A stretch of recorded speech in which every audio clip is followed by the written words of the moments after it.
मेरे भाई साहब मुझसे 5 साल बड़े थे, लेकिन केवल 3 दर्जे आगे। उन्होंने भी उसी उम्र में पढ़ना शुरू किया जब मैंने शुरू किया था, लेकिन तालीम जैसे महत्व के मामले में वह जल्दबाजी से काम लेना पसंद न करते थे। इस भावना की बुनियाद खूब मजबूत डालना चाहते थे, जिस पर आलीशान महल बन सके।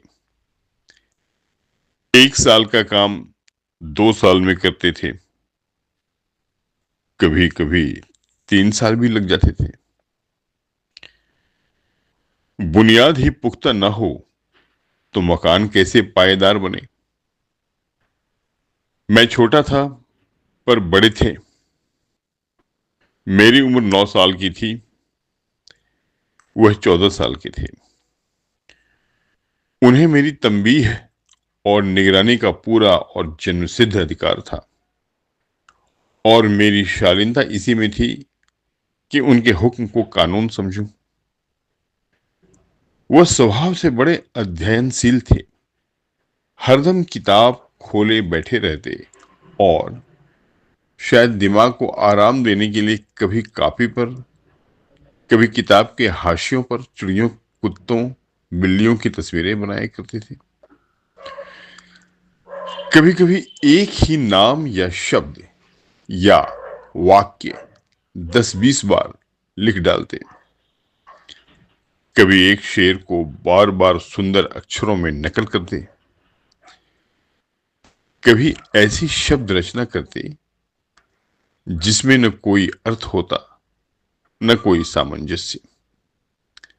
मसलन एक बार उनकी कॉपी पर मैंने यह इबारत देखी: स्पेशल अमीना, भाइयों भाइयों, दरअसल भाई भाई राधे श्याम, श्रीयुत राधे श्याम। 1 घंटे तक इसके बाद एक आदमी का चेहरा बना हुआ था,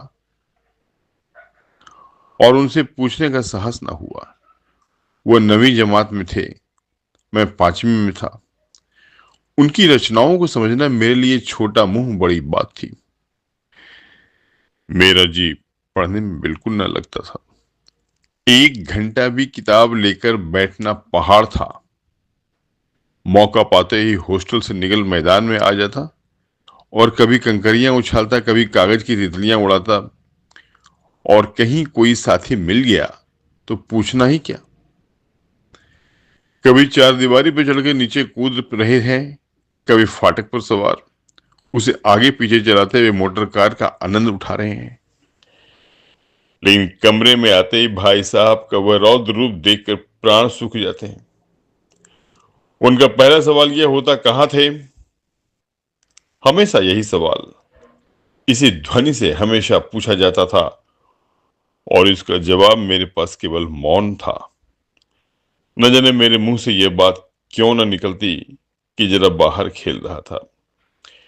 मेरा मौन कह देता था कि मुझे अपना अपराध स्वीकार है, और भाई साहब के लिए इसके सिवा और कोई इलाज न था कि स्नेह और रोज से मिले हुए शब्दों से मेरा सत्कार करें। इस तरह अंग्रेजी पढ़ोगे तो जिंदगी भर पढ़ते रहोगे और हर्फ ना आएगा। अंग्रेजी पढ़ना कोई हंसी खेल नहीं, जो पढ़ ले। नहीं, ऐरा गैरा नथु कैरा सभी अंग्रेजी के विद्वान हो जाते। यह रात दिन आंखें फोड़नी पड़ती है और खून जलाना पड़ता है, तब कहीं यह विद्या आती है। और आती क्या है, हाँ, कहने को आ जाती है। बड़े बड़े विद्वान भी शुद्ध अंग्रेजी नहीं लिख सकते, बोलना तो दूर रहा। और मैं कहता हूं, तुम कितने घोंघा हो कि मुझे देखकर भी सबक नहीं लेते। मैं कितनी मेहनत करता हूं, यह तुम अपनी आंखों से देखते हो। अगर नहीं देखते तो यह तुम्हारी आंखों का कसूर है, तुम्हारी बुद्धि का कसूर है। इतने मेले तमाशे होते हैं, मुझे तुमने कभी देखने जाते देखा है? रोज ही क्रिकेट और हॉकी मैच होते हैं, मैं पास नहीं फटकता। हमेशा पढ़ाता रहता हूं, उस पर भी एक एक दर्जे में दो दो तीन तीन साल पड़ा रहता है। फिर भी तुम जैसे आशा करते हो कि तुम यूं खेल कूद में वक्त गंवाकर पास हो जाओगे, मुझे तो 2 ही 3 साल लगते हैं। तुम उम्र भर इसी दर्जे में पड़े सड़ते रहोगे। अगर तुम्हें इस तरह उम्र गंवानी है तो बेहतर है घर चले जाओ और मजे से गुल्ली डंडा खेलो। दादा की गाढ़ी कमाई के रुपए क्यों बर्बाद करते हो? मैं यह लताड़ सुनकर आंसू बहाने लगता। जवाब ही क्या था? अपराध तो मैंने किया, लताड़ कौन सहे? भाई साहब उपदेश की कला में निपुण थे। ऐसी ऐसी लगती बातें कहते, ऐसे ऐसे सूक्ति बाण चलाते कि मेरे जिगर के टुकड़े टुकड़े हो जाते और हिम्मत टूट जाती।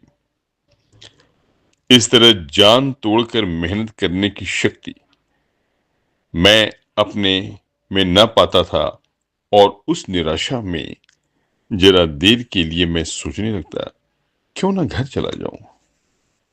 जो काम मेरे बूते के बाहर है उसमें हाथ डालकर क्यों अपनी जिंदगी खराब करूं। मुझे अपना मूर्ख रहना मंजूर था, लेकिन उतनी मेहनत, मुझे तो चक्कर आ जाता था।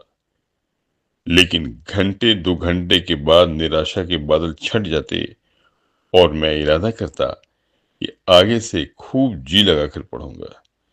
चटपट एक टाइम टेबल बना डालता। फिर पहले से नक्शा बनाए कोई स्कीम तैयार किए, कैसे शुरू करूं।